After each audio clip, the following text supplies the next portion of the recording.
La gran apuesta o The Big Short. Este libro cuenta principalmente la historia de cómo varios trabajadores ordinarios de Wall Street descubrieron el secreto del mercado de bonos. Vieron la crisis oculta bajo la burbuja subprime y se enriquecieron vendiendo a corto plazo en el mercado. El libro también revela el lado oscuro de las instituciones financieras estadounidenses y de las agencias de calificación, y analiza las diversas causas de la crisis financiera. Autor: Michael Lewis. El autor de este libro es Michael Lewis. Graduado en la Universidad de Princeton y en la London School of Economics and Political Science, trabajó como operador de bonos en Salomon Brothers, y también ha sido colaborador de The New York Times y editor de The Observer. Su famoso libro, El póker del mentiroso, se considera un clásico de la cultura de Wall Street en la década de 1980. También es autor de Moneyball, El arte de ganar un juego injusto, The Blind Side, La evolución de un juego y Juego en casa, una guía accidental de la paternidad. Introducción. Capítulo 1. Seguramente sabes de qué hablamos cuando mencionamos las hipotecas de alto riesgo en Estados Unidos. Los problemas comenzaron en la primavera de 2006. En aquel momento, muchos de los estadounidenses que habían pedido hipotecas para comprar sus casas no pudieron hacer frente a sus préstamos bancarios, por lo que se vieron obligados a vender sus casas, y con ello el precio de la vivienda se desplomó, lo que a su vez desencadenó una crisis económica que engulló los mercados inmobiliario y financiero. En agosto de 2007, la crisis ya había afectado a Estados Unidos, la Unión Europea y Japón, y también causó un daño incalculable en Wall Street. Sin embargo, algunos sí vieron venir esta crisis mucho antes de que estallara la burbuja. Mientras que la mayoría seguían soñando con conseguir una fortuna, otros pocos se posicionaron a corto en el mercado, obtuvieron grandes beneficios y ganaron una fortuna durante la crisis financiera. En resumen, realizaron lo que el libro denomina el y gran corto. Entonces, ¿quiénes eran estas personas? ¿Cómo consiguieron ver la situación con claridad? Esa es la historia de la gran apuesta. El libro fue escrito por el aclamado autor estadounidense Michael Lewis. Entre sus libros más vendidos se encuentran El póker del mentiroso y La nueva cosa nueva. Forbes eligió tanto a El póker del mentiroso como a La nueva cosa nueva como parte de los 20 libros de negocios más destacados del siglo XX. Actualmente, Lewis es editor y colaborador de Vanity Fair. En La gran apuesta, la capacidad de Michael Lewis para captar los entresijos del mercado financiero y la forma de pensar y comportarse de la gente tiene mucho que ver con su propia experiencia. En sus primeros años trabajando en el principal banco de inversión de Wall Street, Salomon Brothers, adquirió un profundo conocimiento del sector financiero. Nada más publicarse, La gran apuesta se convirtió en el libro de referencia para quienes querían estudiar la crisis financiera de 2008. En 2015, el libro fue adaptado al cine y ganó el Oscar al mejor guión adaptado. Mientras que la película se centra más en la avaricia de Wall Street, el libro se enfoca en las causas de la crisis financiera y cómo la gente respondió a ella. A continuación, abordaremos el contenido central del libro en 3 partes. Primera parte, ¿qué causó la crisis de las hipotecas de alto riesgo en Estados Unidos? Segunda parte, la verdad detrás de la burbuja y de por qué la gente era tan optimista. Tercera parte, ¿quién se benefició del desastre financiero tras el estallido de la burbuja? Primera parte, ¿qué causó la crisis de las hipotecas de alto riesgo en Estados Unidos? Capítulo 2. Ya hemos mencionado que la crisis de las hipotecas de alto riesgo en Estados Unidos desencadenó la crisis financiera mundial de 2008. ¿Pero qué es una hipoteca subprime? Se trata de un término financiero que refiere a los préstamos hipotecarios concedidos por bancos y entidades de crédito a personas con mal historial crediticio y bajos ingresos. Por otra parte, el llamado préstamo prime es aquel que tiene un bajo riesgo de impago y se concede a menor interés y en mejores condiciones. Llegados a este punto, es posible que te preguntes, ¿prestaría un banco dinero a alguien que no puede devolverlo? La respuesta es sí, y además esa era la voluntad del gobierno de Estados Unidos en aquel entonces. Pero en lo que respecta a la compra de una vivienda tenemos que retroceder aún más en el tiempo. Desde finales de los 80 hasta principios de los 90, el mercado inmobiliario de Estados Unidos estuvo en auge. el número de ventas de viviendas alcanzó máximos históricos, y los precios de la vivienda también aumentaron a un ritmo superior al 10% anual, llegando a duplicarse en los 11 años transcurridos entre 1995 y 2006. Además, entre 2000 y 2001, la economía estadounidense empezó a contraerse y el ritmo se aceleró tras el 11S. El entonces presidente de la Reserva Federal, Alan Greenspan, adoptó una serie de medidas para estimular el consumo, una de las cuales fue reducir los tipos de interés. En aquella época, los tipos de interés de los depósitos y préstamos en Estados Unidos eran muy bajos, llegando a alcanzar incluso el 1%. Si ponías $100 en el banco y los retirabas al fin de año, solo obtendrías $101. En cambio, el mercado inmobiliario estadounidense estaba en pleno auge. El precio de una casa podía subir más de un 10% en un año. Si decidías pedir un préstamo bancario, el interés que tendrías que pagar por la hipoteca era insignificante en comparación. El beneficio neto superaba al de cualquier inversión. Por lo tanto, toda la lógica del mercado inmobiliario cambió. Antes, la gente se planteaba si iba a poder devolver el capital y los intereses al comprar una vivienda. Por el contrario, durante este periodo, siempre que se pudiera vender la casa para la que se había utilizado el préstamo, se podría devolver el préstamo, y además ganar mucho dinero con la diferencia. De igual forma, las condiciones para la concesión de hipotecas en Estados Unidos eran increíblemente laxas.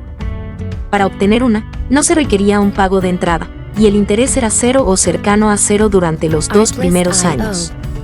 Con esas condiciones, los bancos y las entidades de crédito, más que prestar dinero, regalaban dinero a los prestatarios.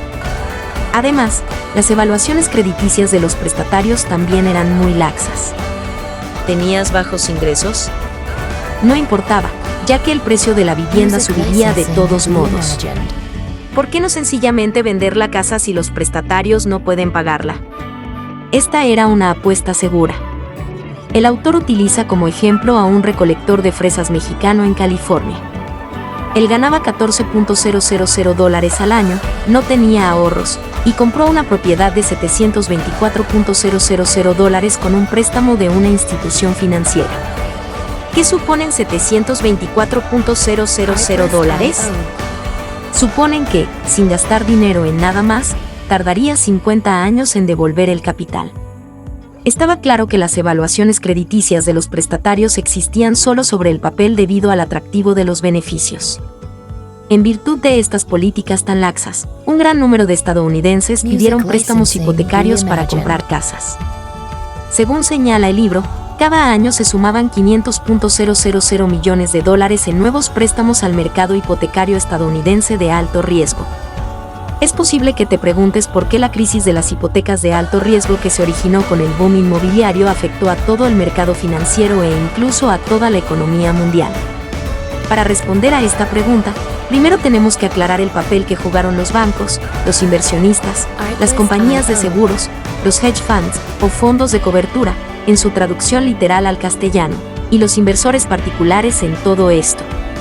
Los estadounidenses que querían obtener una hipoteca no acudían directamente a los bancos, sino a entidades especializadas en este tipo de crédito, tales como las agencias hipotecarias. Las dos mayores agencias hipotecarias de Estados Unidos eran Fannie Mae y Freddie Mac, también conocidas como Fannie y Freddie. Fannie y Freddie eran las que pedían dinero prestado a los bancos. Al principio eran cautelosas a la hora de conceder préstamos, pero poco a poco se fueron aficionando al dulce sabor de los préstamos subprime. Con el aval del gobierno, si los prestatarios no devolvían el dinero, el gobierno haría frente a los pagos a los bancos en su lugar. Por lo tanto, Fannie y Freddie comenzaron a pedir dinero prestado frenéticamente a los bancos para conceder hipotecas a la gente que hacía cola para comprar casas. No obstante, el dinero prestado a Fannie y Freddie era limitado, porque solo recibían capital para conceder créditos una vez al año. Estos flujos de caja les dificultaban la expansión de su negocio. Por ello, a Fannie y Freddie se les ocurrió una idea: ¿qué tal si convertían esos préstamos en bonos y los lanzaban a los mercados de capitales? El dinero volvería a ellos muy pronto. Fannie y Freddie encontraron empresas de terceros conocidas como entidades con fines especiales, OFs, que les ayudaron a empaquetar los bonos como títulos hipotecarios de alto riesgo y los vendieron a los inversores, convirtiendo los pasivos de una persona en los activos de otra. Ya que las subprime se convirtieron en valores en el mercado de capitales, no podemos evitar preguntarnos una vez más por qué esos bancos de inversión se desmoronaron cuando estalló la crisis. En realidad, el juego del capital estaba lejos de terminar. Como las hipotecas subprime eran tan lucrativas, más actores querían participar de una u otra manera. Los grandes bancos de inversión de Wall Street, como los prestigiosos Goldman Sachs y Morgan Stanley, tienen a su disposición enormes sumas de capital. Sus servicios incluyen la emisión y suscripción de valores, la reestructuración de empresas, las fusiones y adquisiciones, la inversión en capital riesgo, etc. Son los principales intermediarios financieros del mercado de capitales. Con su entrada en juego, el mercado de valores hipotecarios de alto riesgo se infló como nunca antes. Los inteligentes banqueros descubrieron entonces que los subtítulos hipotecarios de alto riesgo en el mercado no eran lo suficientemente buenos como para satisfacer las necesidades de inversión de personas con diferentes preferencias de riesgo, por lo que crearon las obligaciones de deudas garantizadas. Empaquetaron los préstamos subprime en bonos con calificaciones AAA o BBB y los vendieron a inversores con diferentes preferencias de riesgo. ¿Nadie quiere los bonos con calificación BBB? No te preocupes. Acude a las agencias de calificación, como las mundialmente conocidas Moody's, Standard & Poor's o Fitch, y una vez que consigas una calificación AAA, tendrás excelentes productos listos para la venta. De este modo, $50 millones en hipotecas pueden tener $2.000 millones de diversos derivados detrás. Para evitar el riesgo, los inversores particulares preferían comprar bonos AAA. Pero, entonces, ¿quiénes eran los compradores de los bonos BBB? Aquí fue donde entraron en juego los hedge funds o fondos de cobertura. Su objetivo original era cubrir los riesgos y garantizar la rentabilidad, logrando que los inversores se preocuparan menos de los riesgos ante la perspectiva de obtener enormes beneficios. Con la ayuda de los fondos de cobertura que prometían evitar riesgos, la compra de estos bonos de baja calificación era la forma más rápida de obtener grandes beneficios en el mercado de valores. Habiendo disfrutado de los altos rendimientos de las hipotecas subprime en el mercado de valores, los fondos de cobertura garantizaron estos bonos a los bancos para obtener préstamos y tener más capital para expandirse. Los bancos de inversión vieron que todavía había una prima sin explotar en el mercado, así que crearon otro tipo de póliza de seguro llamada derivados de incumplimiento crediticio, o CDS por sus siglas en inglés, para asegurar los bonos. Y como se puede deducir, las compañías de seguros se vieron arrastradas a participar en el juego. Pues bien, al final, las principales instituciones financieras, incluidos bancos, inversionistas, hedge funds y compañías de seguros, estaban involucradas. Además, la citada serie de productos financieros se vendía en todo el mundo, por lo que casi todas las instituciones financieras mundiales tenían subprimes estadounidenses en sus carteras. Mientras los precios de la vivienda siguieran subiendo, todos estos productos vinculados a las hipotecas seguirían generando beneficios. Sin embargo, cabe preguntarse si los precios de la vivienda en Estados Unidos subirían para siempre. Justo cuando Wall Street se disparaba, la Reserva Federal percibió el riesgo de una burbuja. Cuando sucede esto, los bancos centrales suben los tipos de interés para evitarlo. Así, de junio de 2004 a junio de 2006, la Reserva Federal subió los tipos de interés 17 veces seguidas. Esto causó que los bancos también subieran los tipos de interés de los préstamos hipotecarios. Como resultado, muchos compradores no pudieron hacer frente a sus pagos y los precios de la vivienda se desplomaron. Finalmente, el mercado inmobiliario se hundió, dejando a muchas personas sin hogar. Se produjo una reacción en cadena, y un gran número de instituciones financieras tuvieron muchos problemas o directamente quebraron. En 2008, estalló la crisis de las hipotecas de alto riesgo, que se extendió rápidamente por todo el mundo y se convirtió en una crisis financiera internacional. Con esto concluimos la primera parte. En ella vimos cómo se produjo la crisis de las hipotecas de alto riesgo en Estados Unidos. Tras el 11 de septiembre, la Reserva Federal redujo los tipos de interés para estimular el consumo. Esta política llevó a los estadounidenses, muchos de ellos con bajos ingresos, a pedir hipotecas para comprar casas. Como resultado, el mercado se inundó de hipotecas subprime. Para enriquecerse, las instituciones financieras empaquetaron estos préstamos junto con varios productos financieros y los lanzaron al mercado de capitales. Pero cuando la Reserva Federal subió los tipos de interés, el mercado inmobiliario se hundió y las instituciones financieras tuvieron muchos problemas o quebraron.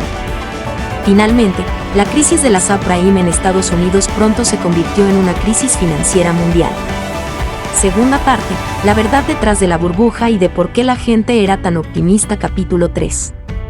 Cabe preguntarse, mientras todos los demás eran tan optimistas sobre la marcha de la economía, ¿acaso nadie se dio cuenta de que algo iba mal? Este será el contenido de la segunda parte. Mientras los estadounidenses pedían hipotecas para comprar casas y Wall Street ganaba dinero con ellas a lo loco, a ninguno de ellos le preocupó que un día los precios de la vivienda cayeran y la burbuja estallara. Tolstoy dijo una vez, los temas más difíciles pueden ser explicados al hombre más simple si no se ha formado ya una idea sobre ellos. Pero la cosa más sencilla no puede ser aclarada al hombre más inteligente si está firmemente convencido de que ya sabe, sin sombra de duda, lo que se le presenta. Las personas involucradas en las hipotecas subprime eran como este hombre inteligente. Todo lo que veían era una ilusión, por lo que creían que la burbuja no estallaría. ¿Cuál era entonces la verdad? Empecemos por analizar cómo engañaron los profesionales de Wall Street a sus clientes. En primer lugar, se falsearon los tipos de interés de los préstamos. Uno de los protagonistas del libro, Steve Eisman, trabajaba en finanzas y descubrió el peligro de los préstamos hipotecarios de alto riesgo. La industria le decía a la gente, reunifique sus deudas en un solo préstamo hipotecario y podrá pagar todos los demás, como las deudas de las tarjetas de crédito, el crédito del automóvil, etc., en una sola cuota. Además, miren qué bajo es el tipo de interés. Sin embargo, ese tipo de interés bajo no era el tipo de interés real. Era solo un reclamo. Eisman vio, por ejemplo, que una empresa financiera tenía un préstamo con tipo de interés fijo a 15 años disfrazado de un préstamo a 30 años. Este consistía en dividir el importe a pagar en 15 años entre 30 años. Los prestatarios se interesaban por este préstamo con un tipo de interés efectivo del 7% cuando, en realidad, el tipo de interés era del 12,5%. Es un engaño, señaló Eisman. Así, contactó con un reportero de un medio sensacionalista, sacó a la luz varios fraudes contractuales y recurrió a los tribunales.